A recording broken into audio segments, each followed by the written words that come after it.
It's all you. Okay, so there's a couple things I want to do today. One, I just want to give an overview of the system for Sue. Dom, you've seen a lot of it. Yeah. There's going to be a few new things for you today, Dom. But I'll just run through it for Sue to get a bit of an idea of it. Thank you. And then what I want to do after that is sort of talk next steps, Dom. There's still a few things we need to iron out. Sure. Including like notifications and validations and some other things. Okay. However, the process works now in the sense of you can create jobs either as an admin in the back end or as a client using the front end scheduler. There's not a lot of data in the system right now. And so hopefully once Sue gets access and starts playing around, we can have some tests, some initial testing done from like Sue's perspective. Yeah. So I'm going to jump right into it, Sue. Okay. Cut me off if you have any questions as we go through it, okay? You got it.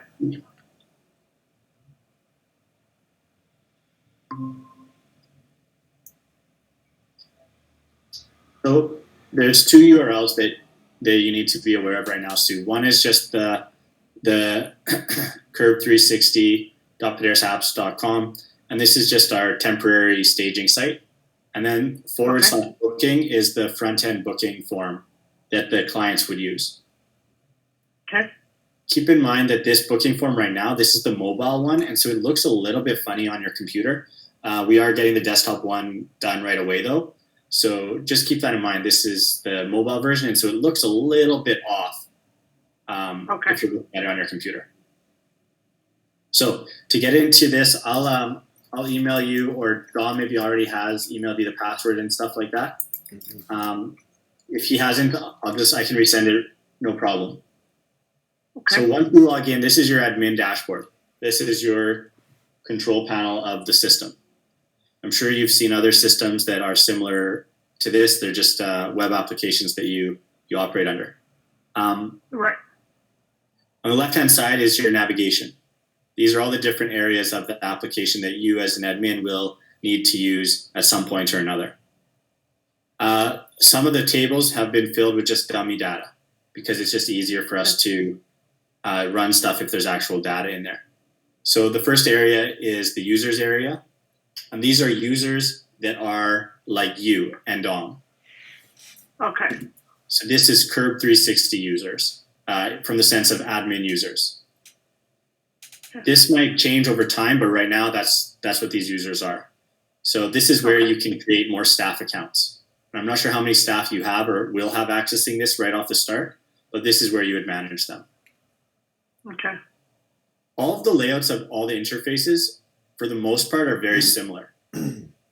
There's going to be some generic action buttons, usually around the top right-hand corner here. And then there's also an actions column that relates to a specific row of information. In most of the case, it's like an edit button, but sometimes there's other actions as well that you can perform.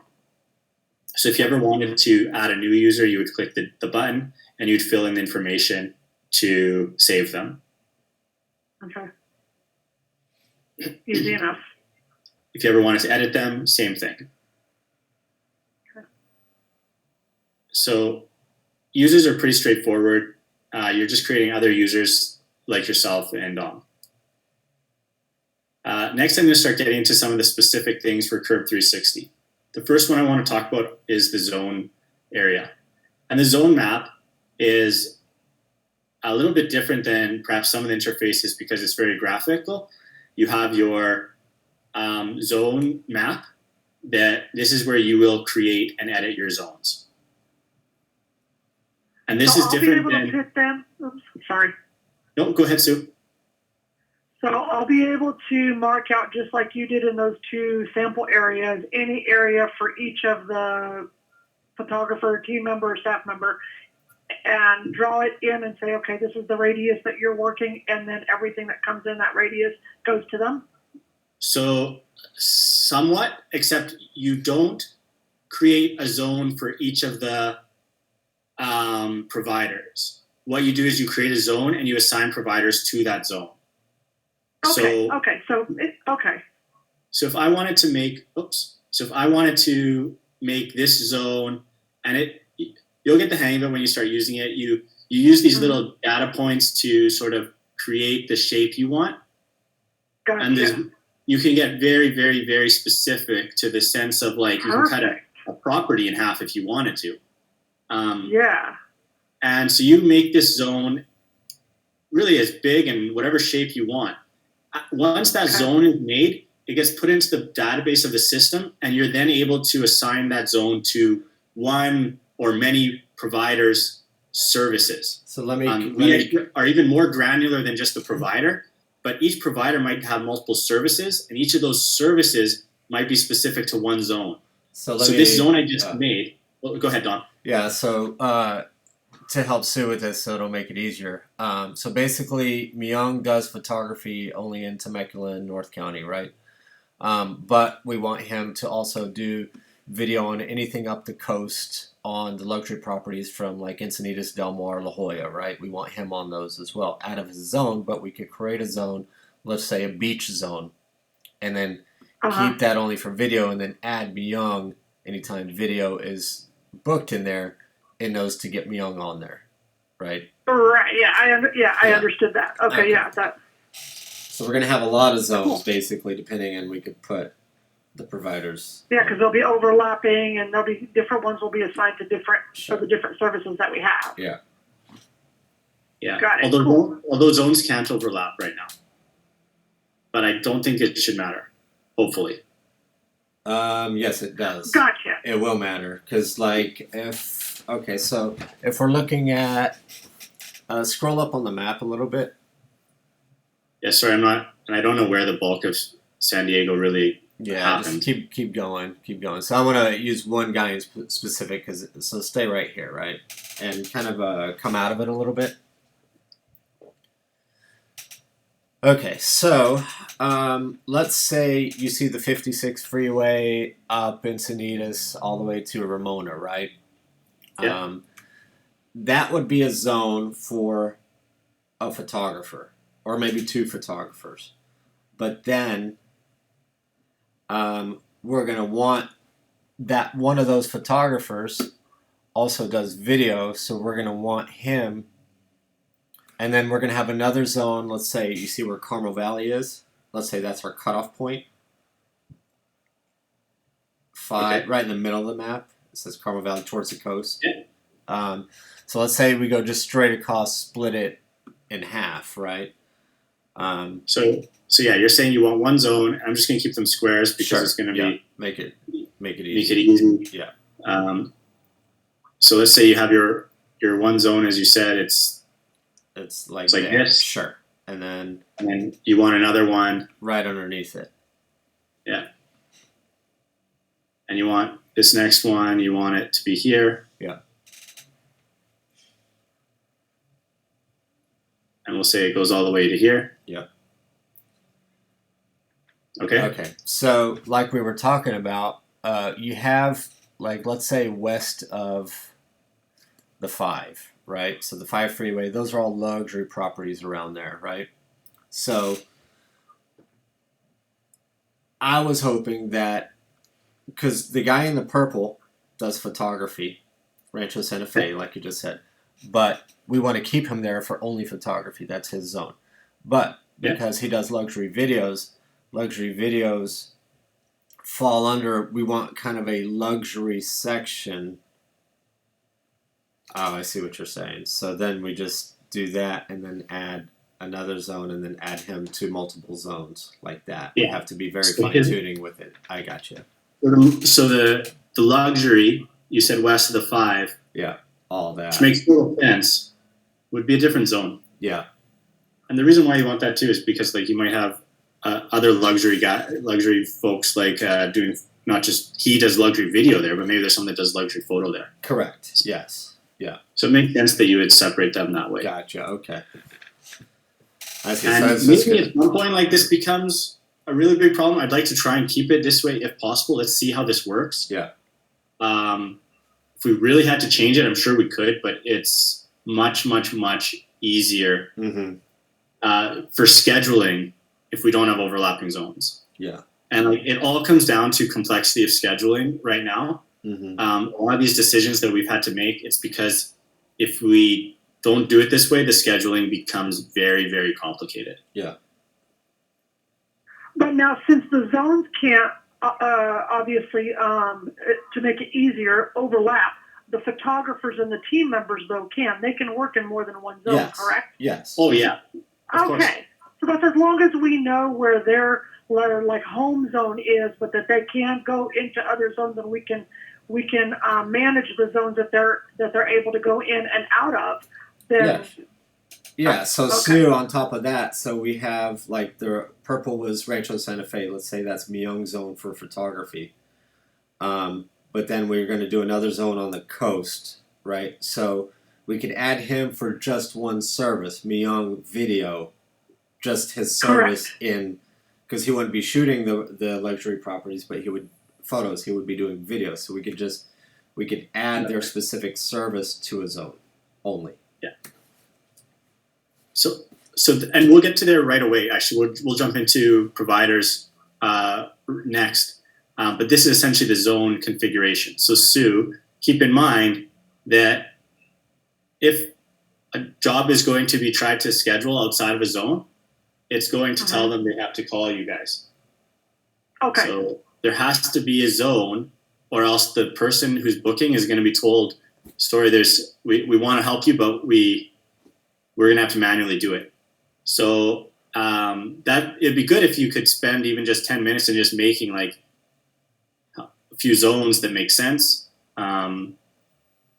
So that's how you create them. It's very easy to create them. Mm-hmm.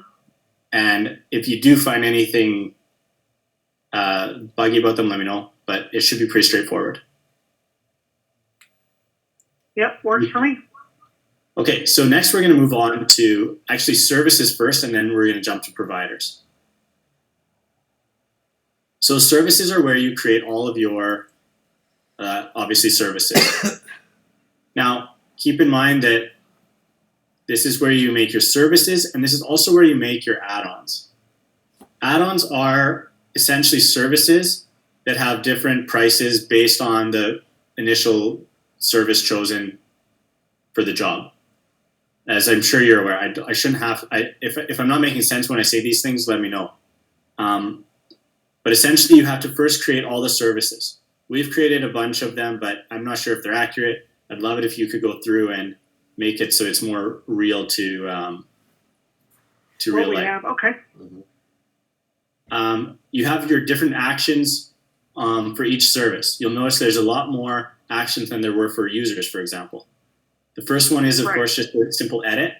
And this is where it's just the name, the display name, description, and order. So name is the internal name, and display name is what people would see on the front end. Okay. Because you might have photography high end, but you don't want people to know that it's photography high end. All they know is photography. Gotcha. And I'm not sure if that's really a good example, but you know what I mean. You might have internal names. Yeah. Right. You also have a description, and this is like the details. And then you also have an order. The order is where it shows up on the front end. And that description, is that internal, or that's going to be one of those information tabs for the client? The description is not internal. That is that would be the details of the service. Gotcha. Okay. So I have a question really quick.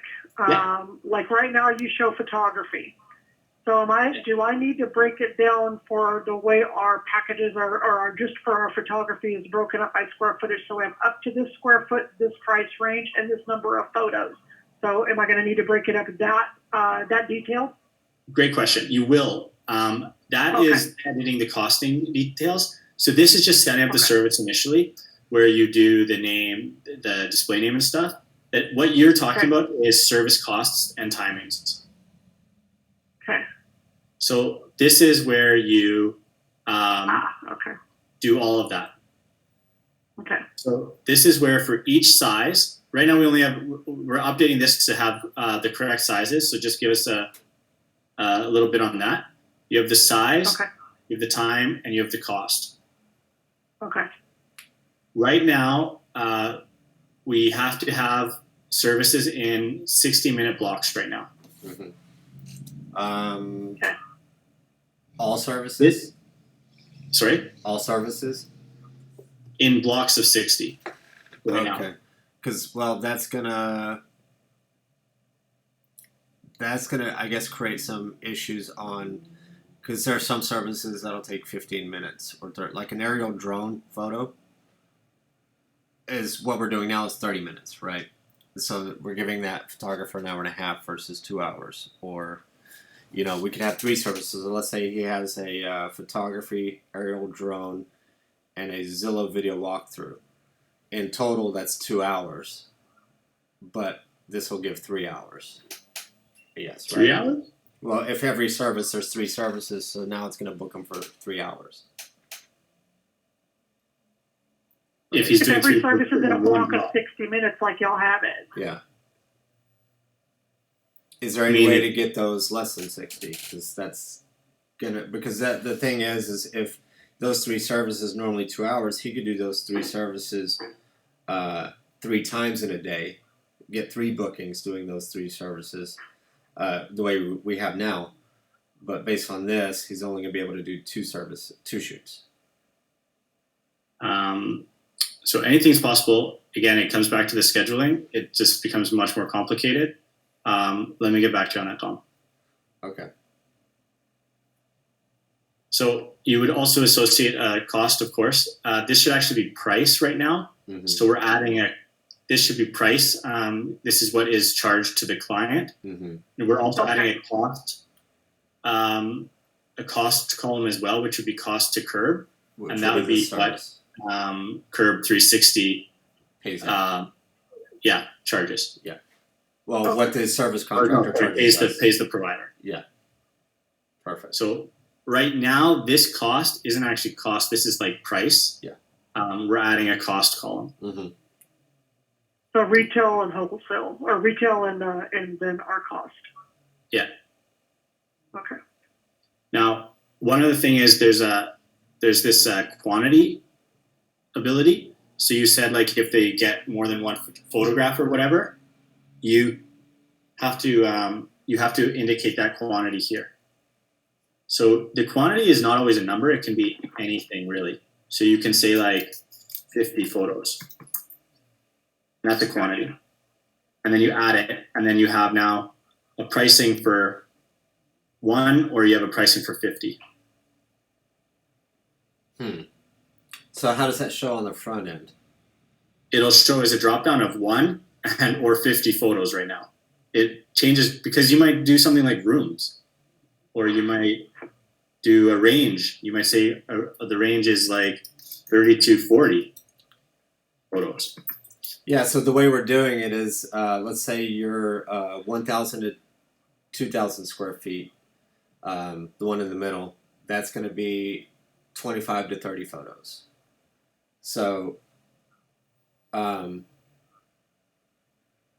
guess I'm confused on this part. So the client sees 1,000 to 2,000 square feet, and because you have 2 things there, you have the information tab, what they get, and then because that's where we would put the information. So if they're booking 1,200 square feet, the information will say you'll get 25 to 30 photos, on the information tab or whatever, details.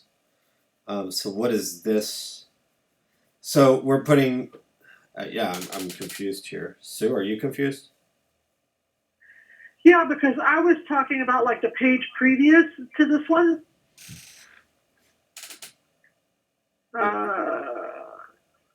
Not where the quantities are. Go back 1 page where you were, where the service is. Mm-hmm. There. So for photography, you see where you put the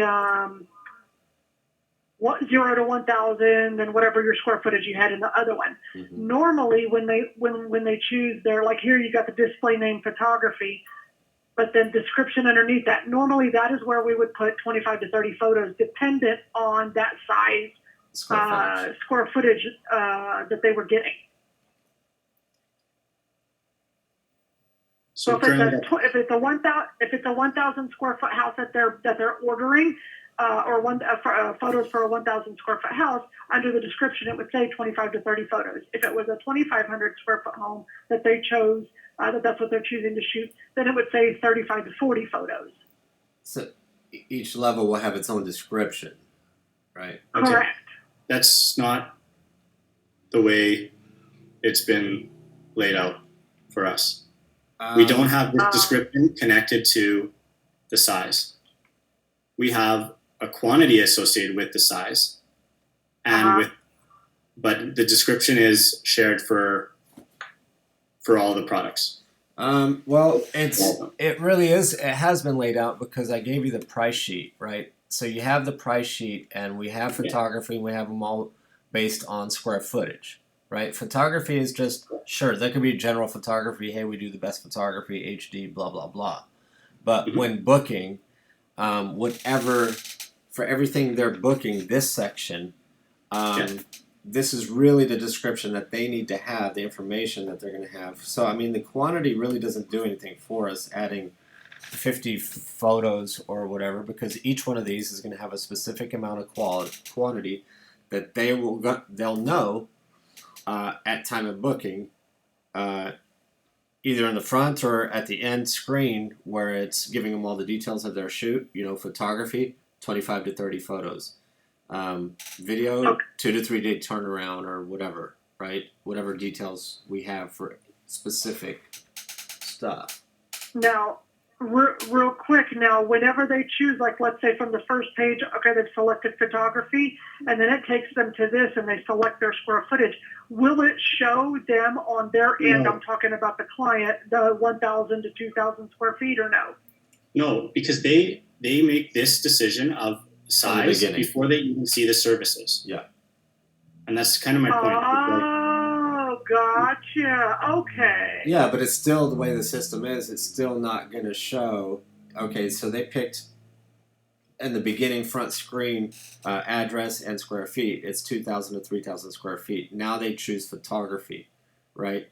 They're not going to know. It's just photography general information. They're not going to know how many images they have with 2,000 to 3,000 square feet, what to expect, what they're paying for. In our website, though, like in the actual site, that'll be broken down because even on, I mean, I'm sitting here looking at someone else's site, and it's the same thing. Yeah, people don't go to the website. They go to the website once, and then they never go there again unless they're going back to book. They're not looking at the website and seeing all that stuff. Okay, I didn't mean to confuse this more. I see where they're coming from. And if they're choosing this at the beginning, the square footage, that's how even ours is right now. It says that, the square footage, and that's how they're choosing it. So I thought that they were choosing the service, the button right before this one. I was thinking that's the first spot that they chose, and then this is part of that. So if it's chosen at the beginning, the number of images and all of that, it's on the website. And I understand what you're saying, Dominic, but I'm looking at the order forms, and it's actually on the site that should tell them what they're getting. Hold on, y'all keep talking. I'm going to look at this other competitor. No, I think it's so. As far as the admin section goes.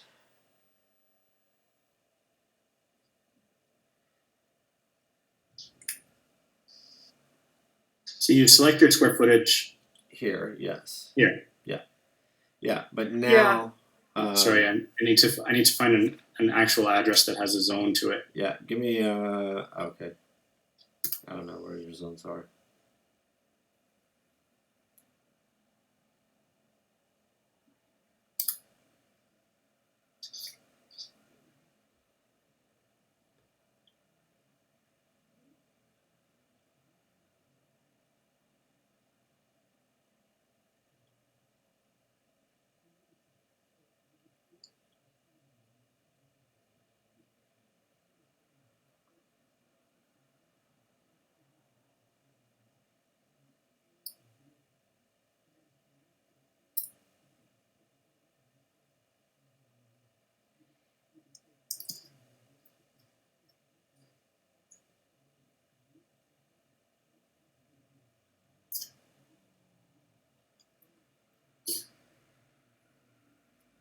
So if you choose photography, there's no details in here yet. Yes. Mm-hmm. You can put whatever you wanted in these details. Yes, Okay. that's what I'm saying. Is the details needs to be connected to the size of the home, because each size of the home is going to have a different detail. Photography is not going to have a general detail. It's based on the size of the home, because the image count is going to change. So I guess Dom, like, how am I supposed to know that it from your spreadsheet when your spreadsheet is showing quantities? Your spreadsheet shows 30 to 40 photos. Yeah, I interpret that as a quantity, not as a description. It's literally split up in because those are details. Those are 30 to 40 photos per whatever that square foot is. Right. And I mean, that's how the system works. You assign quantities to these services. But you're saying it's not a quantity, it's actually a detail. Well, I guess that's where I'm confused in this quantity section. So would we add a new quantity, what does that mean to us if you add 25 to 30 or 30 photos? Let's put on the max side of it, 30 photos. So if you did 30 photos, and what that means is if they wanted 30 photos for this size of house, it would cost this much. For this size of house, it would cost this much. I'm still confused. That 30 photos needs to be connected to one of those sizes automatically, because that's what they're going to get. They're not going in and just choosing, hey, I just want 30 photos, right? I have a 5,000 square foot home, but I only want 30 photos. Okay. That's what this does, right? If you're not giving them any... I mean, we might in the future, this will work in the future if they just want to, and we're just going to give them basically 25 photos, one price, right? But the details on the actual size of the home, we need to be able to show them what those details are, what they're getting for that size of the home, what to expect. Okay. The system is not currently set up that way. So we can adjust it. Yeah. I mean, it's going to have to be, because photography, the way it's set up now, it just gives them a general idea of what photography is, but unless it could be either another way where at the end screen where it shows the details of what they have as far as their order details, it input there somewhere. Well, are we also doing a generic details as well? Like, we don't need a generic. Yeah, we don't need a generic. Are you now going to do different details for each of these as well as just on the service itself? Well, the only details that are going to change is the amount of photos that they're going to receive. In this service? But what about for other services? For other services, it's going to have a... the only things that would change would be time, but that doesn't matter because it's already programmed in.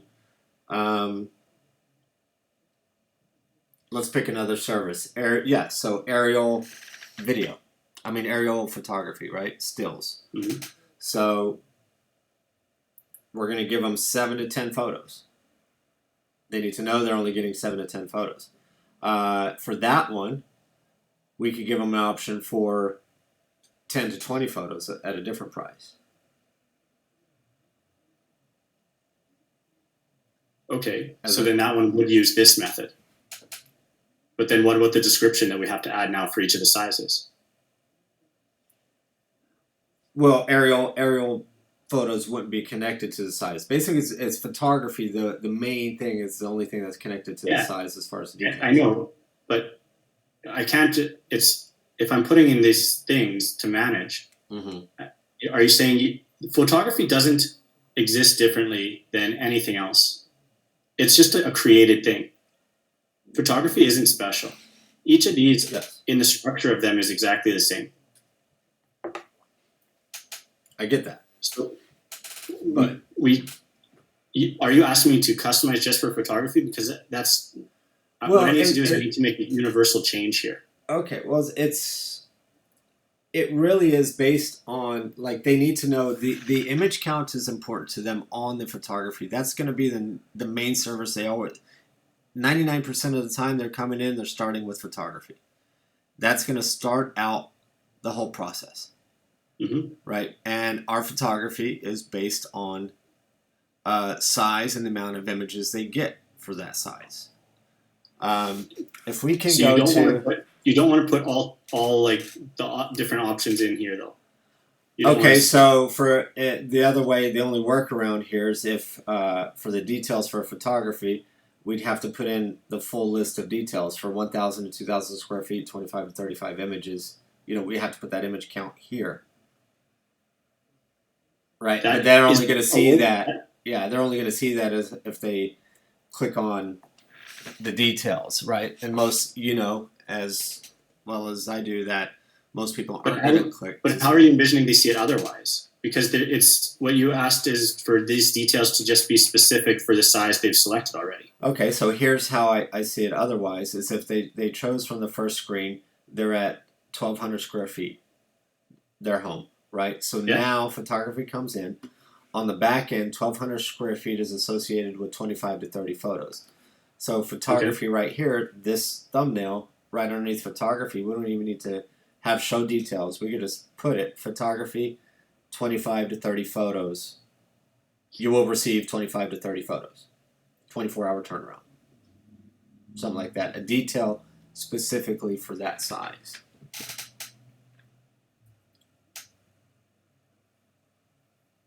Okay. So that's it. You know, Now, is this something that I can go in, like whenever I enter all of our items and all of that, I can go in and do all of that if it's from this section, so that way it comes up as photography 1,000 or no, it's not set up 5 like that. It's not set up like that right now. It's not. Well, no. So Sue, you can go and like edit this photography service, and you can put in whatever details you want it here, and it would show up here in this show details. That's how it's currently set up. What Dom is saying is he wants it to automatically populate this details differently for whatever size of house. That's currently not set up. No, what I'm saying is, you know how you have photography there only once? If I put photography in there, let's say 4 times for the different squares, you know, for the 4 different square size packages that we have. No. And then underneath, No. no? Okay. Because one service has to be, you have to be available for each of the square footages. The price might be the same for all the square footage, but it's still pulled that way. Gotcha. Okay. I think that, like, I understand the suggestion, Sue. I think ultimately, like, if this is the way Don wants it, it's probably better just to do it the way he's asking for it. So. Yeah, I just want to. Okay. I just trying want to see make. if it was something we could do manually now, and so that it would eliminate any issues. Like, Well, okay, the I manual got it. thing that can be done right now is in details. You could tell all the details for all of the different side things. Under one section, into that one photography line item. Yeah, in the description, we'd Okay. have to put 0 to 1,000 square feet, Gotcha. 25, 30. Okay, 20, all of them in all of there. them here. Gotcha. Yeah. Because can I present real quick? Sure. I think you have to stop. Let me see. Oh, I got to stop. Yeah. Okay, Okay. now it's yours.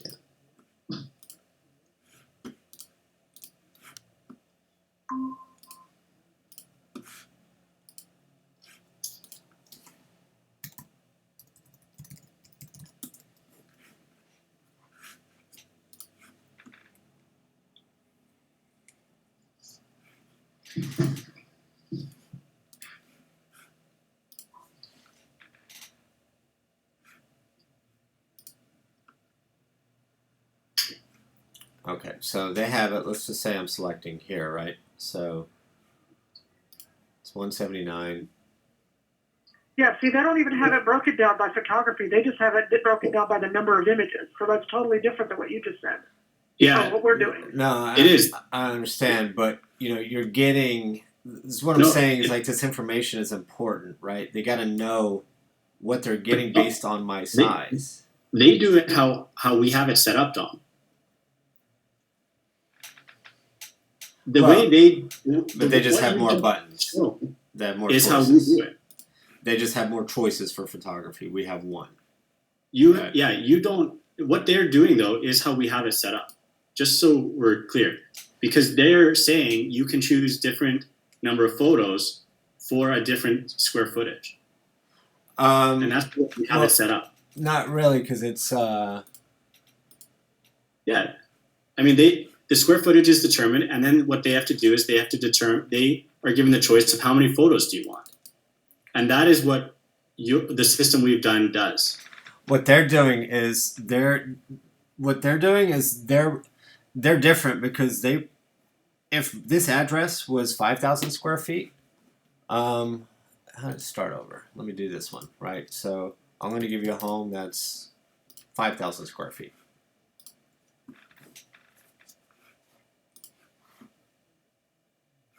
So it's still right. It is. Watch till you get to the next page. Then it's going to tell you. It's going to tell you square footage because you're still. See, you went too fast. You can't. It's not going to let you go back now.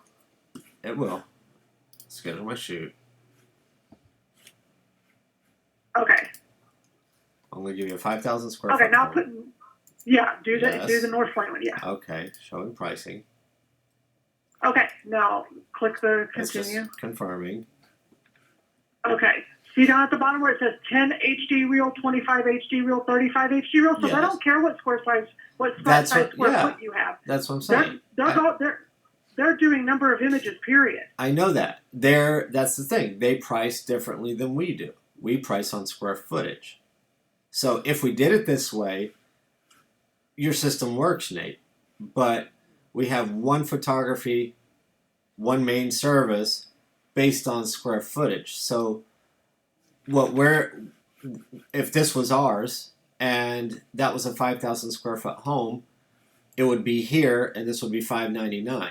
They wouldn't even have to select. It would be pre-selected. But they need to know, again, all I'm trying to say is based on the square footage, they need to know, like when this order summary is coming about, it might not have to be where we had it in the info tab, but at least somewhere where we give an order summary, if we could add text, what does that order come with? What's that order have? What's it about? Right. But so what you're saying though is that it's not a quantity actually. It's a description, and it's just yeah. But that description has to be based on because each size of the home is going to have a different description. And right now, the only description we have is photography in general. And I get what you're saying. We could put the description for the photography tab, the information, more info. We could add them all in there because they know that their home is 2,000 square feet, and then that information tab will show all the different sizes, right? I just think it'll be cleaner if, it's a 2,500 square foot home. They're going to see in their order summary 35 to 40 images, specific. Okay, I think we can move on. We'll do it as you suggested here. Okay. Let me stop. Where do I go?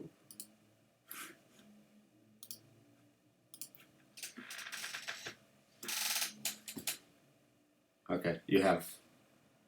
There you go.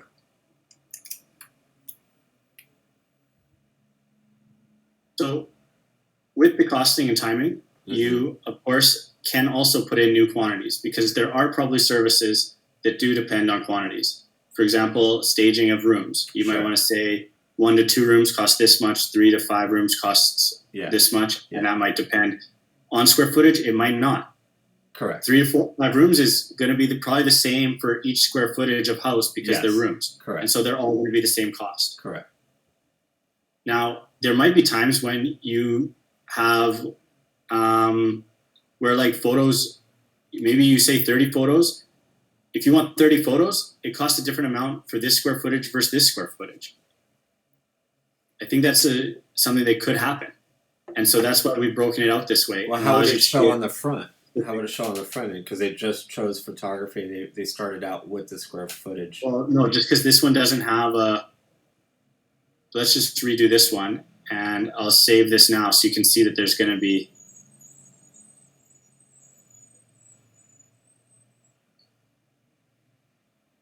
I think it was 3, 4... Was it 3 by 5?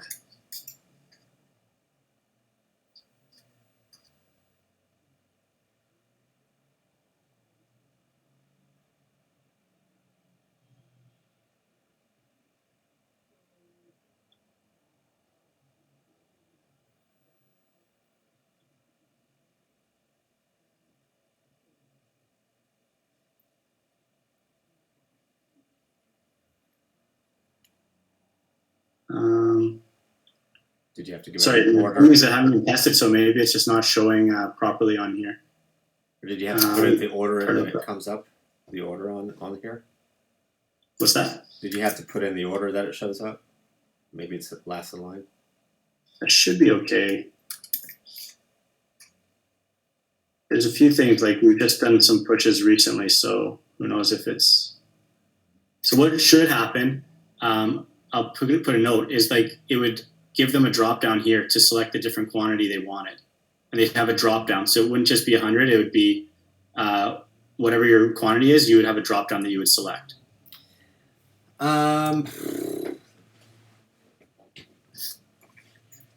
Well, my fear there is on the money we're going to lose out, right? So if it's a 5,000 square foot home, we're going to typically get $500 plus, right? But if they now have an option, it's like, you know what? I only want 25 photos. I'm only going to pay. Oh, I'm not saying you have to do it that way. I'm just saying that there are probably some things that they would want to select the number of things, like room staging, for example. Yeah, for the room staging, yes. There's going to be a quantity. It doesn't matter. It's not based on the square footage. Right. So here comes a point too. So like for video, right? We have our packages. If you look at that, our pricing sheet, our packages are based on 3,000 square feet and under, $8.99. You get photos and video, right? But then for anything above 3,000 square feet, we increase the price. So if the home ends up being 4,500 square feet, we have our own internal calculation. We're doing, so if it's photo and video, we're doing 20 cents a square foot each additional square foot, right? So the math would be, instead of $8.99, right, that's 3,000 square feet and under, we have another 1,500 square feet added to that order. So that's times 20 cents a square foot. That's an additional 300. So now instead of $8.99, their total would be $11.99 based on their square footage. But that's currently not in the system either. Your price point is given by the range. We don't have a way to. Okay, so the range is still fine for video as well. So it's basically the things that are the main services that are based on range are photography, video, and 3D. All the other ancillary services like, Twilight, stuff like that, virtual staging, that is just by, set price, right? Doesn't matter the size of the home. But for those three services, we charge by size of home. So I mean that's right. But within a range. Yes. Yeah. Well, right now within a range. In the future, we could do it by specific, like. Yeah. In the future, I think like in the future you could definitely do that if we had a very precise square footage amount. Sometimes people may not initially, if we're just restricted to them selecting their square footage, we have to do it this way. So the next step, our next move is going to be basically pulling API from either Zillow or MLS, where we figure that out from. So we have the exact square footage. Right. But right now the system is, even if we get that, it would still put them within this range. Gotcha. The price is not given per square foot. It's given within that range.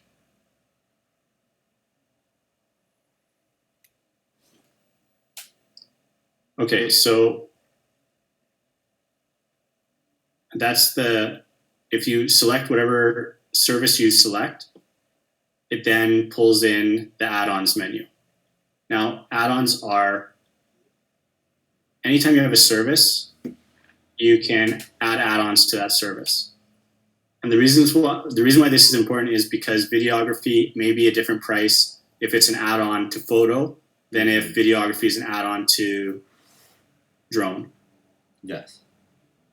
And so every service, you need to configure all the add-ons for that service.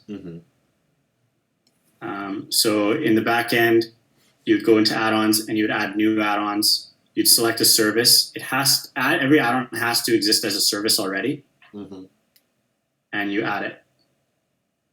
And then you can. Okay, so virtual staging, all of that. I'm going to add all of those, every single service that we provide in the original, under the services page, and then in the add-ons we can go in and add those in there. That's right. If you don't add it on, it's not going to show. So that's why In this Gotcha. add-on, because I chose photography and services, the only add-on that shows is videography. Gotcha. Now, the same thing with the add-ons, though. You can then go in and adjust the timing of them, the cost of them. I'm not sure why this one is not in 60 increments, so I'm going to check in on that too. Yeah, so basically, let's say they, because I see you have a packages tab there. Let's say they just go straight in for photography and they don't know what they want to package yet. And then they see the add-ons, and it's a 2,000 square foot home. Photography's $225. So now it's like, okay, you know what? Let me choose video as an add-on. That package is $8.99, right? So basically, we already have 225. We got to take our when we're creating that add-on for video based on that square footage. We have to put in that video for. Do the math here real quick. $8.99 minus. Because right now it's $6.99 for just video and photography. Well, $8.99 was with aerial, but Correct. so then we have to price it at $6.74 if they add on that, so that automatically puts them into a package. Right. So they're going to same total whether they did it the long way versus choosing a package. You see what I'm saying? Is that how it's going to work? As far Are you as talking to me or to Sue? No, to you.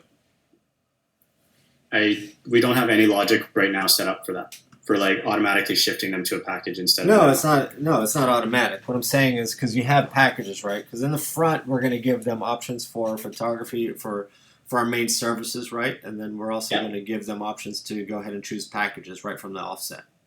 That's right. Right? So example is we have a package, a photo video package that's $8.99. Right. So you can on the back end you can manipulate the prices so that it's going to be the same price. It'll be the same price. If they select one service and whatever the add-on is, you can manipulate it so it's the same price exact as if they had just done a package. Yeah. Okay. Yeah. Okay. But if they had done just like photo on its own, they're just going to get the photo price. They're not going to get a discount. Yeah, but then they choose add-on, and then for that add-on for that square footage, we have to put video on its own as an add-on to equal the same price they would have got if they chose package. Yeah, and so the video price would be just the whatever that discounted price would be. If they had chosen photo as the start. Yeah, and that way the package price would be matched. Yeah. Yeah. So then in this, so that's how add-ons work. Very similar. You just have to make sure you configure them all. Which should be pretty easy once you have like the services all made initially. Adding service add-ons it's pretty easy. Just select them from the drop-down. Okay. So that's services, and that leads us up to like this scheduling part of the front end. Where this comes in now is with the providers. So these are service providers.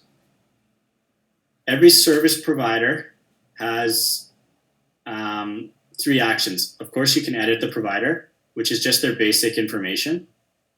Mm-hmm. But then more importantly is the services. So every provider you can add services for. So you can add videography, photography, and then you add the zones that those services for that provider operate under. Perfect. Okay, that's what I wanted to see. Okay, I see that now clearly. So if Alicia is doing videography, her zone might be only in the Rancho area. Mm-hmm. And that might be different than her photography area. Yeah. Mm-hmm. Why this is really important is because this is what's going to impact this scheduling. Mm-hmm. Because they put in their address. And so we look at, after the address and the services and add-ons are put in, we look at what service provider within that zone for that service is available. Mm-hmm. and we figure out who's available to work those days. Cool. What makes it a little bit even more complicated is this last part, which is provider availability. This is where you can do blackout dates for the different providers. And these can be done as one-offs, or they can be done as recurring. Okay, so if everyone obviously Sunday, let's just say Sunday is recurring, everyone's off on Sunday, right? Or we'll ask if they want to work Sunday, then it's not there. So if someone, because typically now, and I would like to have this automated at some point by integrating calendars, but for right now, when a photographer says, they'll email Sue and say, hey, I'm not available this Monday through Wednesday. So she would have to come in here and, because currently she's putting that on her calendar so she knows when she's looking at the calendar for booking. So it'll be in here and it'll automatically just put them out of queue. It'll make it so that if they, so say they were saying that they're unavailable Thursday, then Sue would go in and she'd add the blackout date. It's only a one-time thing, so it's not recurring. Recurring means it's going to happen all the time. All the time, correct. But if it's just a one-off, maybe it's a full day they're off, and you just put in the date, start date to end date.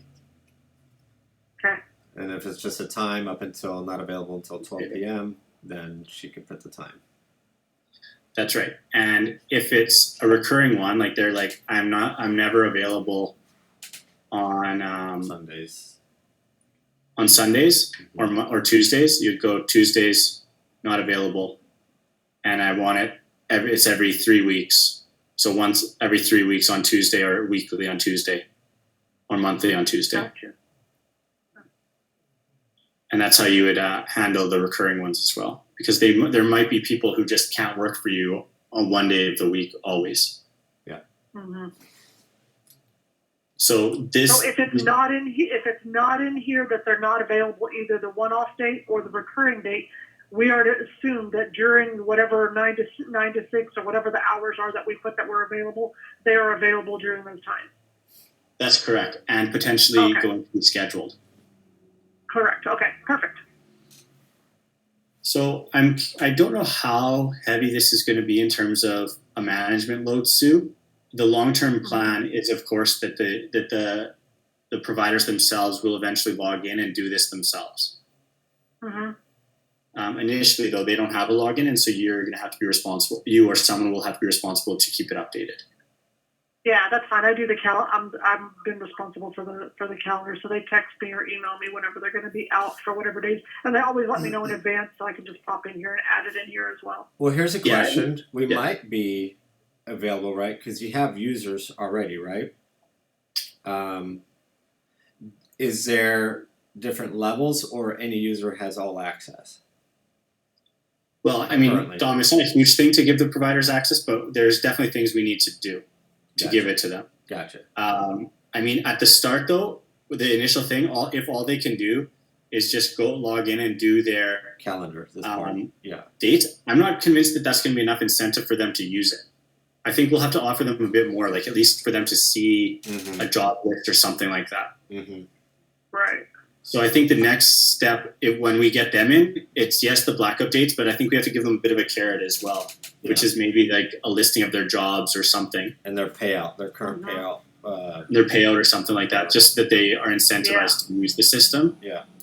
Because then at that point too, you can say, well, I guess the worst case scenario is like they're pretty good about texting you right now, Stu. So hopefully they are like, there must be a reason why they don't want to be like scheduled for jobs.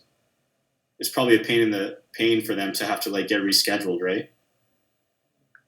Right. So what they do is, because they're all contractors and they all do other work as well. So if they get another job, they'll notify me, because they usually give me, for the most part, about at least a week out.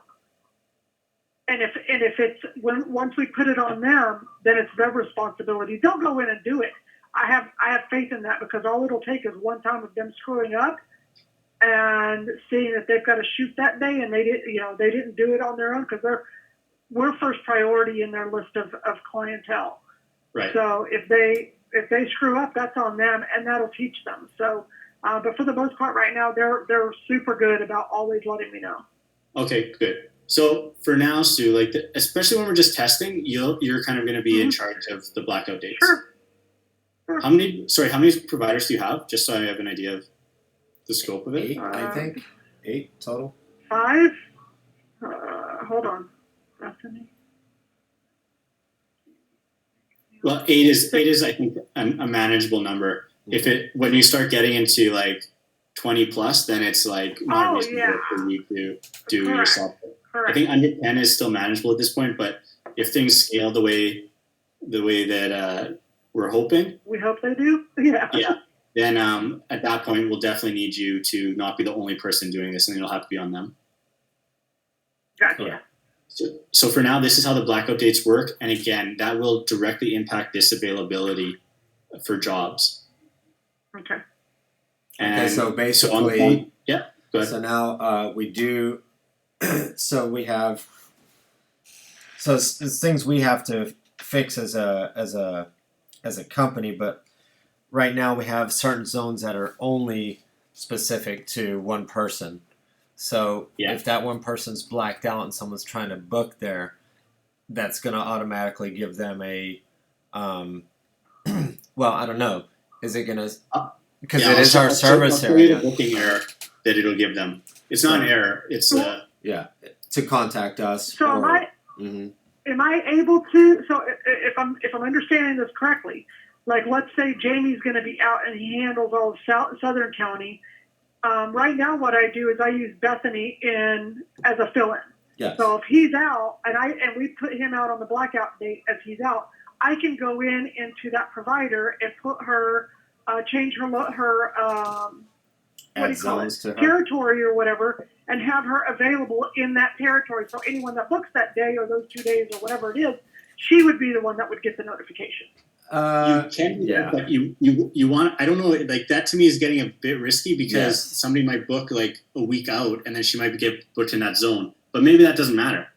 It's I don't know if that matters. Yeah, because because then I can always go on the back end and change it right back to Jamie when he's back. Because for Bethany, I'm only because there's no way to say that she's only available on these days. That's right. So you could do what you wanted. It just means like Bethany might get booked into jobs, and then if you're making changes in the back end, Bethany's going to be like, "Why am I getting canceled on these jobs that I was booked for?" Maybe she says that. I don't know. They get that all the time. I cancel them if I've got them going into somebody else's territory and then that other person becomes available. I take them in and put them out all the time. So or I think the easier way for you to not get confused and manage it the way you suggested, Sue, is basically allow for that disclaimer to come up. We need to manage this booking manually, and then you go in and see that Bethany's available, and then just enter the booking manually. Book her directly, or whoever. Yeah, we can do that. This is what happens if there's ever an error. Our automated booking system. Okay. And we can change this, of course. This is just us throwing it. Kind of the wording and the messaging can change, but essentially what it's saying is, for whatever reason, we can't make it work. However, we want to make it work, so just leave us your stuff, and then we email their details to you for you to call them or get in touch with them. So here's a question. Since they've already put in the property address in the front, first data entry, because that's going to be, as far as communication, right? So it makes no sense for Sue to say, okay, where's your property again to start that? Is there any way where they've already put in that data that it pulls, okay, it's 123 Main Street, that before she even gets with them, she's like, okay, I'm going to put Bethany on this, we're good. And then she could just book it and say, okay, as long as she have that information, where that address is. I'll look. I'm not sure if we save it at that point. That's the only thing. Okay, can you save it? I mean, yeah, in theory we can. It's, anything is possible, Dom. It's just like some things that might seem like they're really straightforward. They require Sure. additional things. So because right now there's no we don't save half completed cart. So essentially, if somebody abandoned at this point in the process, we're not saving it. Okay. Can you check on to see what it'll take to do that? When it gets completed. Okay. Can you check to see how long? I mean, what it takes to get that? Just for, really for just this specific right? area. Just if they're doing a submission here. Yeah, for this specific area, just so we have that data already prepared, and we could already pull the trigger instead of the back and forth again with them. I'll definitely look into that. Yeah, I'll get back to you on that right away. Okay, because it goes with what we want to do for long term as well. Because like anytime you go into an e-commerce site, you go to your shopping cart and you're not fully booked, they've stored that data, right? And you get an email, hey, you haven't completed your order. I did it with Virtuance the other day and another company where I just went in and was checking prices, and then I got an email, hey, it looks like you haven't completed your order, and they have the order. So it's basically that same idea, right? Just saving their progression along the way. Yeah. Okay. For incomplete orders. Okay. So they then will select a time. You'll notice that there are some times that are not available in this list because they're either blacked out or there's no service provider available for whatever reason. And they select the time that they want that job to start. Mm-hmm. And then they select it. They see their order summary. And they put in their information. This is not hooked up yet to the payment processor, Dom. Mm-hmm. And I can go through this whole thing, but right now there's also no validation, so they have to fill out this whole thing. Yeah. And then they confirm and pay, and then this populates to here, which is your jobs area. Okay. One thing I didn't see on when they were going through the photography and the add-ons, we were going to have a totaler, right? Yeah. So what we're doing is it's going to total in the button. That's an open ticket, Dom. What do you mean? Well, that's here, but remember we and I do know we spoke about this, that each step right now they have total at the end, right? So if they're clicking photography and they want 3-4 different add-ons. Yeah, that's what I meant. Sorry, it just represents itself in the bottom button, but it shows them the total before they progress. In the when they're on the add-on section, each time they click on the add-on, they're getting the total increasing or decreasing. Yeah, click exactly. On, click off. Okay. Yeah, that's an open ticket. Okay, so that's easy to view because like when you saw on Virtuance, it gives you on the side view your totals. No, that's going to happen. It's just there's a bunch of things still that we're polishing up, of course. Okay. That's just one of them. Mm-hmm.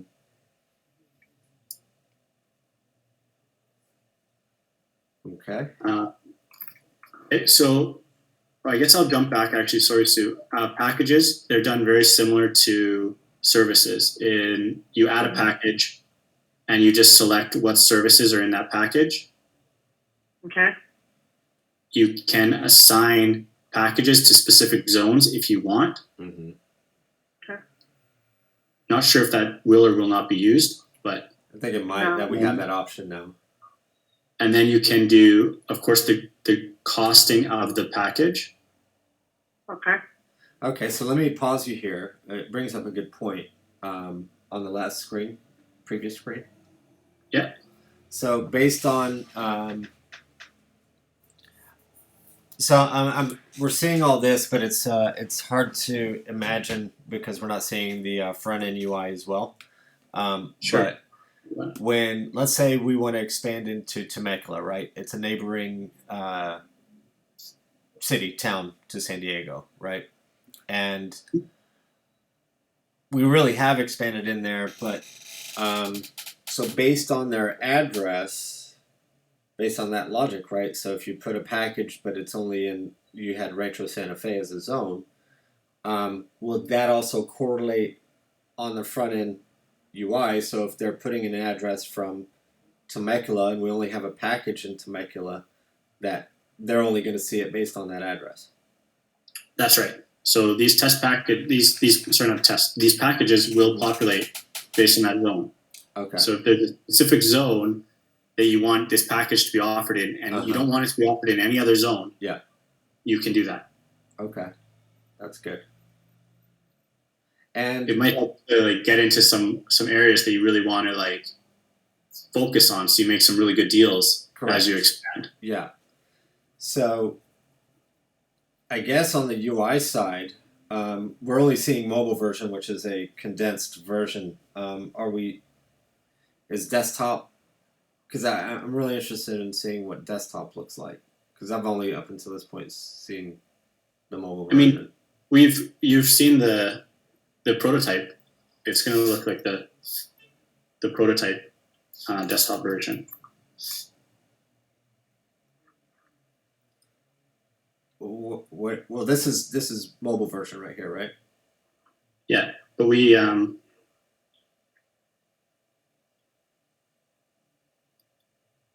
reviewed this the desktop version with you as well. So the desktop version has a bit of a more elaborate. No, we haven't. We haven't though, because when we first looked at it, it wasn't ready. Remember, and I had to change my view to go to mobile view. I haven't seen. No, but this is not. This is even before, Dom. This is not like what you're seeing here. This is the actual programmed one.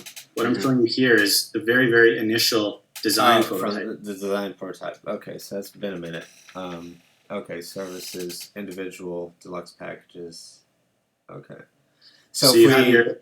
I guess the one thing that I would suggest is maybe you want your packages before your services. That's what I was kind of good at. That's what I wanted to see, like the UI section of it. So if we want to like feature, or if we just have a special of a month, right, or some kind of special package we created for a date range, we'd want that to be featured, right?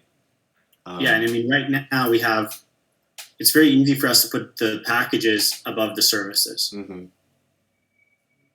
So that I think we should do in general, even like on this, like the packages are the last one. I think you probably want packages first. On services. I agree. So I think we'll make that change across the board. So would there also? I hate to do this to you guys. I've got to get off the phone. Okay, then I guess the last thing, Sue, is like maybe you can just play around with this a bit. I really want you to also, the last thing, and I know you got to run, there's a way you can manage the jobs. Jobs on the left. Okay. You can go and you can manage them. You can see the details of a job, and if you need to, you can change the providers. You can change their start time. Okay. Okay. And this is something that we haven't had a ton of time to test right now because it's just we're just finishing up this stuff. But you can also add jobs manually from scratch too. Okay, so this is if a client calls in, this is where I would actually enter it all in, correct? Mm-hmm. Okay, yeah. Okay. Now, there are some times when you'll enter it in and there's going to be conflicts. And we'll tell you that, hey, you're scheduling Bruce, but he isn't available because he's like blacked out on that day. It's just going to let you know that. But it's going to use the same. Let you do it. Yeah, it'll use the same logic as the customer facing. But you'll be able to override it if you want. So keep that in mind. Okay. We're going to tell you if there's things that are conflicting, but you're still going to be able to do it. Okay, gotcha. So how? Okay, so I have to pay attention to all the pop-ups. Yeah, it'll be pretty. It's a pretty big one, and it says like, "Hey, before you do this, be sure." Okay, Sue, we do stay on for 2-3 minutes. Can you? Because this is important. Yeah. This next point. Okay, so we're having an internal discussion on the data, right? So we have,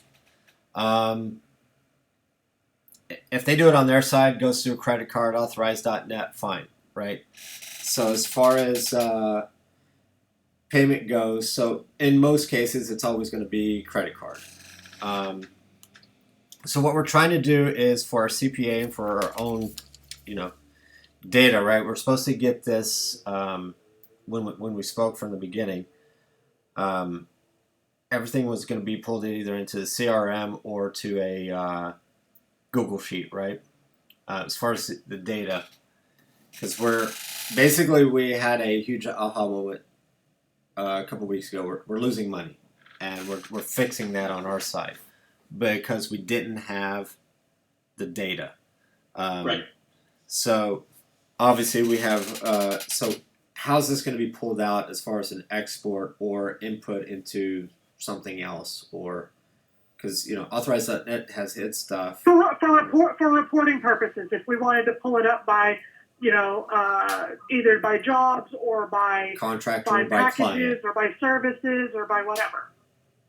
So we don't have any like export functionality like planned, but it's easy enough to put an export functionality in this.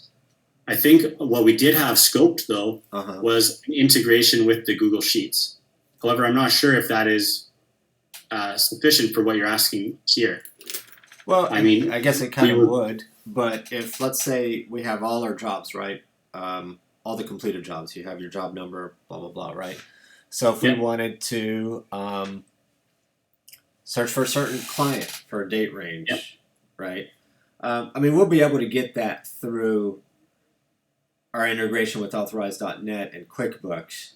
But as far as a quick view, you would, right? But you wouldn't get that costing data, Dom, through authorized.net, which is what is the important thing. Yeah. To see, and so for that, what I would suggest, the cheapest way is we give you a very generic export here. Yes.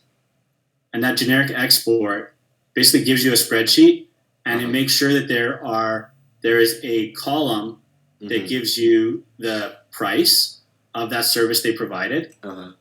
And then, again, this is mislabeled. Sure. We're adding the difference between cost and price. But that spreadsheet we give you gives you a column for cost and a column for price per service that one provider did. Yeah. So it would show like there's the spreadsheet, and then it says job number, service, and then there's also the service provider. And then you can use the trick with it is it's going to be a really expansive export, but then you can manipulate it however you want. You could sort the data in the yes, for photography, but all the service providers, I want to see, are we losing money or not? Like, what's our margin? You can filter it in Excel and figure that out. Yeah. Or if you want to isolate it to just one service provider within a date range, you can do that. So I think a very generic export is what is the best thing for this, as long as it makes sure to have the cost and the price details. Okay, and I see you have tax there, and there's no tax on anything. So it's an open issue. Yeah. It's an open ticket. Gotcha. So there's 2 open tickets. This page, there's a bunch of open tickets for stuff like this, just because we're in the process of, as I said, polishing a bunch of stuff.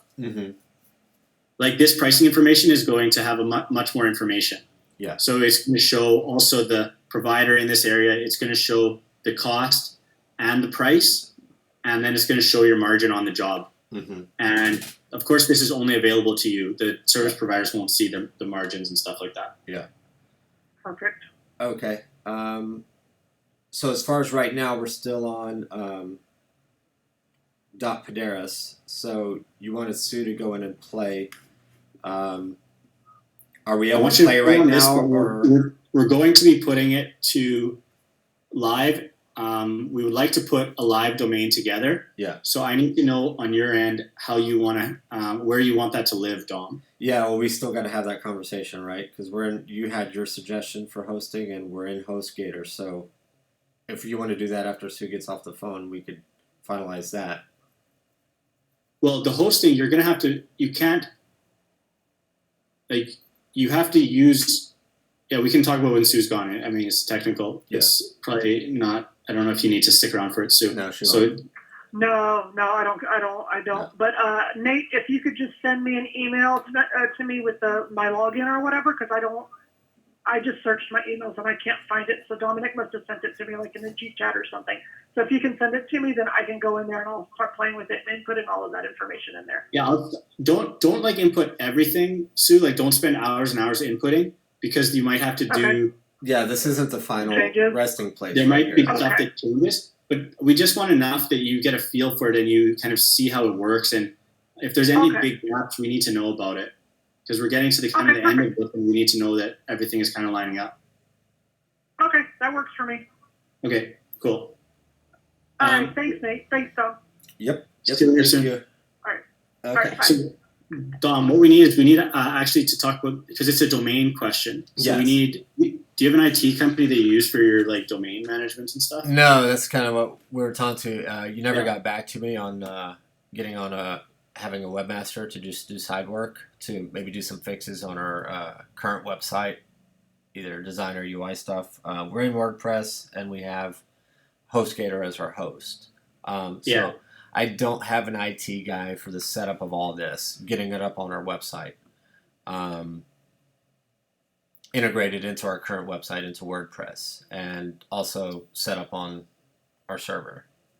Okay, so regardless of if we embed it into your WordPress site, we need it to exist on a standalone domain. So even if the person is accessing it and it's within your WordPress site, we still need it to exist on a domain. And there's because it's going to be basically iframed in, right? What's that? It's going to be iframed in then, basically. We can iframe is one route, but even if you iframe it in, we still have to have it exist somewhere else. It can't be hosted on the same server as your website. And why? Just so I know. Because your server configuration is very different for a web application versus a WordPress website. Gotcha. Okay, so right now we're just configured for WordPress, so we need separate hosting for just our booking form, and that The could be application and that could be also is iframed into your WordPress site. Yeah, and that could be also in HostGator, but just as a different domain. So where did you get your domain from? Because your domain is not necessarily the same as HostGator. Correct. The domain is GoDaddy. Yeah, okay, so GoDaddy. The easiest way then, Dom, is for us to set up a server through DigitalOcean, which is much easier than HostGator for web apps. Sure. And then we just need access to your domain to set up a subdomain. And Okay. what it would be is, so it'd be like app.curb360. Sure. And then that's where it lives. Yeah. So here's what we were going to touch on is, because you mentioned DigitalOcean and I mentioned that HostGator right now, I'm like, I could give a shit. I could move away from them. So what is it going to take for us to just move everything to DigitalOcean and have it all under one roof? Because, I mean, you do or you do not have an IT department? We do not have an IT department. But you have people you work with, is not crazy, other than the one thing that would potentially scare us off of it is if you, and I can't remember where you run your emails through. Gmail. It's all through Gmail. Yeah, so if you don't have an email server, We don't. we would be able to shift everything away from HostGator. Because then we would just move what we would do is we'd take your current website and we would basically make a copy of it, put it on the DigitalOcean server, and then point your domain to that DigitalOcean server instead of the HostGator server. And then at that point, you could get rid of HostGator entirely. Okay. And I'm on digital. Is it digitalocean.com? Yeah. Okay. So, I mean, because right now we're overpaying just because my last webmaster fucked up and he made the website so heavy, so we had to get the dedicated server. So when we were talking, did you recommend a dedicated server, or are you still want a dedicated server for a web app? Okay, so do you know the prices? Because I don't want to jump from right now. I think we're paying $224 a month. I don't want to jump from $224 to, let's say, $1,000. I mean, we don't have that much traffic. Dude, you're paying over $200 a month for your server? Correct. Yeah, it's high. Oh yeah, no, we charge you for web apps. We charge $500 a year. Okay, so that's $60 a month for the web app, but what about the web app and the site itself all on DigitalOcean? So we can look at it if we can configure the server to do both. For websites, typically we put them on, it depends on how, what you want. We can do the website itself on its own server, or we can put it in with a bunch of sites that we, on a shared server. Sure, it's cloud, so depending on, I guess you're going to have to check what our traffic is and how much bandwidth we're eating up, which is not a lot. It's more about your own comfort level with having your site exist on a server with other websites. Yeah, I'm fine with it as long as, the problem I had with, because we always just went with a shared cloud server with HostGator, which was $18 a month. And Yeah. before I had my new web developer build out the new site, we were fast as fuck. Everything was great. But then he went in and just made it so fucking heavy and broke a lot of things. Yeah. And then bailed on us. So we didn't have anyone to come in and fix it and thin it out again. So we had to go to a dedicated server just so the site would load. And it still loads slow as shit in some places. And there's some broken issues every now and then, depending on which browser you're on or where you're at. So it's got to be cleaned up a little bit. And I think, honestly, because Bookly was the main issue. Bookly was, which made it so heavy. Give me one sec. Hey, what's up? Come on in. How you doing? So now that Bookly is going to be fully removed from the site, it should help it a lot. So I guess, long story short, cloud, I think we're okay. I guess we'll have to test it, right, to see if the shared server is going to pull it up fast enough, right? Well, I mean, we'll be able to test that. Yeah. Before we actually do the move, because we can just put it on a different, like a staging domain. Yeah. And just run it off that. Mm-hmm. So if you get me dashboard access to your website. Yeah. WordPress access. Yeah, WordPress. Give me WordPress access, and we'll spin up your site on our shared server. As under a test domain, and we can see how slow it is, if there's any performance issues or not. Yeah.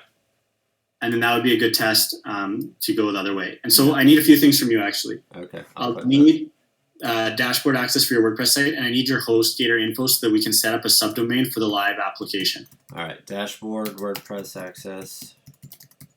And HostGator. And HostGator, because there's two. No, sorry, not HostGator. I don't need HostGator. I need the domain. I need the GoDaddy. GoDaddy. And just same email, add you as an admin for Nate, your email, right? Yeah, that's fine. Yeah. I don't know. I don't know if GoDaddy allows that. That's the best move. Yeah, they do. If not, you'll just need to give us and then change your password when we're done. Yeah, no, they have admin access. I can add you. Okay, so those two, I'll do those as soon as we get off the phone.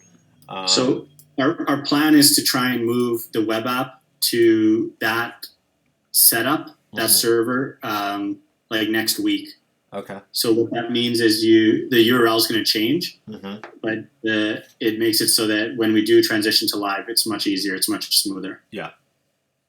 Okay. And if we could all do it next week, then even better. Because again, I'm cool with DigitalOcean. I'm sure that it's going to be even faster than what we have now and cleaner once you're in there and see what's. So you will have a guy, someone that can go in and take out Bookly. Give it an audit, I guess, a speed audit. Yeah, so what we'll do is once we get the site onto our server, we'll do a speed test, and we'll look at maybe there's some weird plugins. We'll just exactly.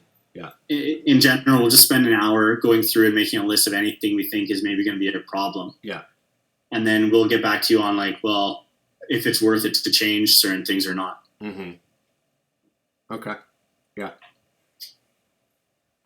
Okay, cool. Cool. So there's a bunch of other things that we need to take care of on our end in terms of the notifications. You sent me an email a while ago with a template of what you liked in terms of a design.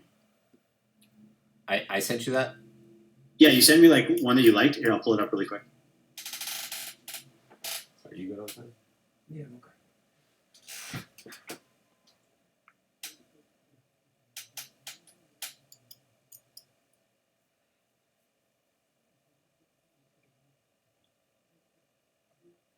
So you sent me this laser away that you said you like. Yeah. So this is great. We can make it look similarly in terms of style and stuff. Sure. But I need to know specific content you want in each email. So I sent you a list of emails that we're going to send out from the system. I need you to look at each of those emails and tell me specifically what things you want in them, so that I'm not making the wrong decision. The booking information you need included, because I don't know if you need like there might be things that I overlook or that I include that aren't necessary. Sure. So that's what I need from you, and then we'll make it look nice, like one of these laser away ones. Okay. You sent me. You said. I'm looking at my emails. Yeah, we were chatting about just the list of the notifications. Okay, so this is not something you just emailed me. No, it was like probably easier if you know where that email is to resend. Because I have all your emails. Let's see, web development, emails from system. Yeah. Email from system found it, right? So yeah, that one. Are you? Sometimes my Gmail doesn't search very well, honestly. Yeah, same. That's why I end up losing a lot of shit. So all I have here is for SendGrid, sign in and provide you SendGrid from emails from system. There's no specific wording in that email about. I think what you're going to see, though, is in WordPress, you could see our current. No, I definitely sent you.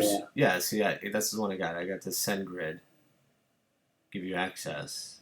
But then where are the...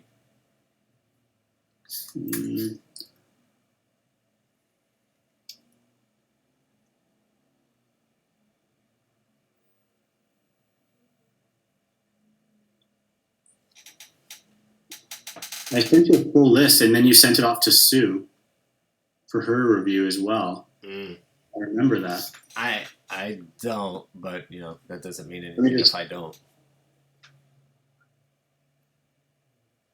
I'll search for Sue and see what comes up. Because basically, you need to know what the current emails we're sending out, when and why, right? What current emails were being sent out, and what point, right? That's right. And I was pretty sure I had sent you a list. Yeah, I don't remember seeing it, but again, that doesn't mean shit. But I don't remember seeing it.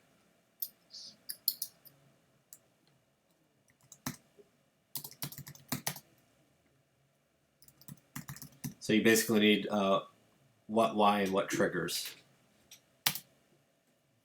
and the triggers, right? Yeah, that's right. I'm really. Yeah, it's all in our WordPress. I could easily copy and paste them, and what makes them turn on or send out notification. I mean, that's easy enough. And it's all in WordPress currently in Bookly. Let me just check one more place where maybe I put it in a different place here.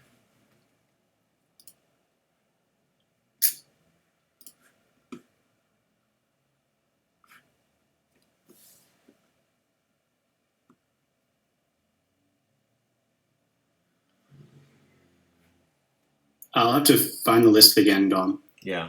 I had it. Anyway, there were about 4 or 5. Mm-hmm. And I just want to know like what the content for each of them needs to look like. Yeah. Then, well, not look, but what. Not look. Just you tell me what needs to be there, and then we'll make it the information. Yeah. And then while we're here, you mentioned SMS notification. Is that a separate plugin we need to get, or just basically for client and or service contractor? Yeah, it would be a separate thing. Okay, so that's not in this VIP build. No, sorry, I meant it was a separate app. I'll have to check the. It's a separate app, I'm sure.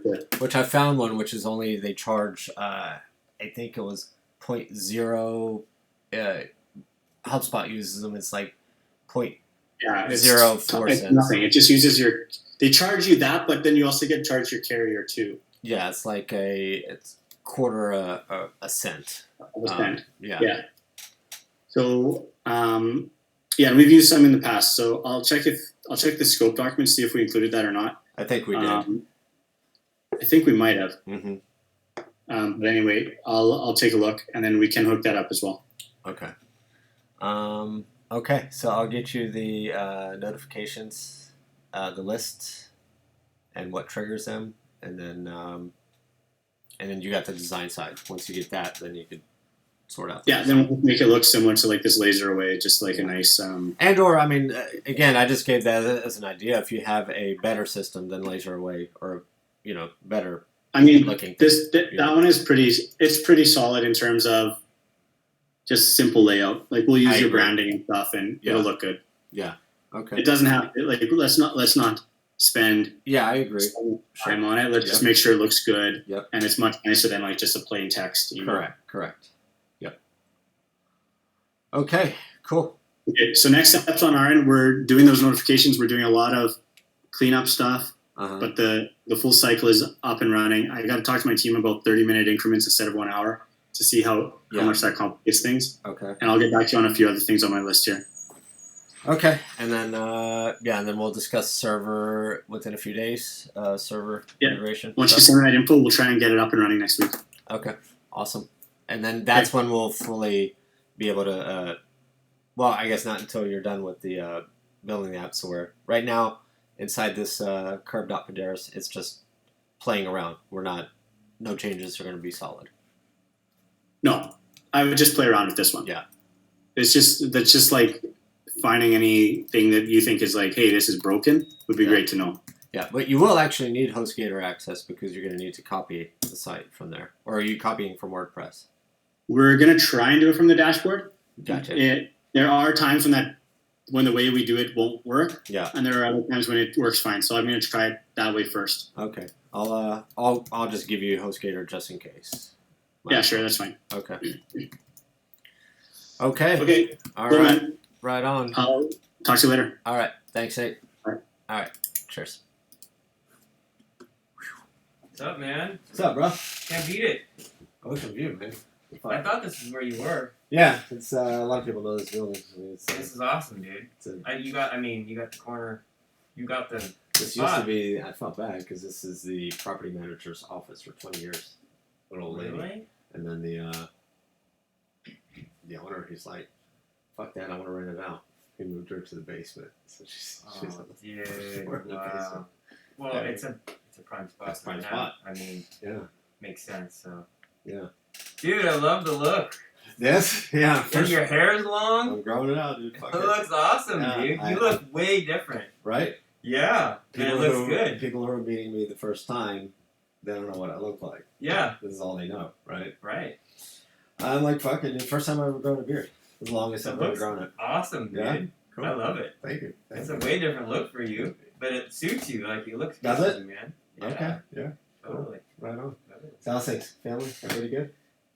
Yeah, dude. Yeah. You know, we're with all the shit that's going on, man. I mean, you're hanging in there. Do you mind if we have a cigarette outside for a sec? Yeah. I'm in this conference call. Hey, man, I finally brought these back to you. All right. What is that? There's a bunch of lights in there. I've been sitting in my garage for two years. 3 Sell them, years. bro. Sell them. You don't want them? Nah, I don't know what the hell they are. I mean, I'm never gonna fucking use them. You want somebody on your. Yeah, I guess. Yeah. Mat or somebody. I mean, it's never. The streets are out.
I'm okay with making $2-3 grand a month. Yeah. From one client. Yeah. You know. Yeah. So, you know, if it was up for Matt, because I mean, we talked right from the beginning. He's a stepdad, and I think the kids are like, the oldest is like 14. Mm-hmm. Like as soon as they're out of the house, he'd like buy a conversion van and just get the fuck out. Like money's not important to him. Yeah. Okay.